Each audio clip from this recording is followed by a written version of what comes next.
كإنسان أجر تماشاي آبيني كرد والله اللهم حسن خلقي كما حسنت خلقي. أي پروردگارم شون شكلو شيء وما يسجوان كردو شو قلت ولا بر آبينك كاتي لا شيء خوته بطلة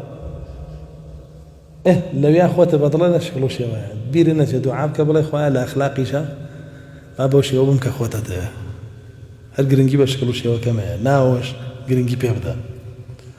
ورسول الله صلى الله عليه وسلم لشونيجا كهلسا الله أكبر يكبني جدا بس دعاء سرتين يوش كايخين شيود اهديني لأحسن الأخلاق فإنه لا يهدي لأحسنها إلا أنت واصرف عني سيئها فإنه لا يصرف عني سيئها إلا أنت. أي پروردگارم رێنمونیم کە بۆ جوانترینی ئەخلاقەکان چونکە هیچ کەسێ ناتوانێت ڕێنمونیم بکە بۆ جوانتری ئەخلاقەکان خۆت نەبێ و بمپارێزە لە ناشرینترینی ئەخلاقەکان چونکە کەس ناتوانێت بمپارێزێ لێی خۆت نەبێ. جایتر ئێمە زۆر زیاتر پێویستمان بۆ دوعایە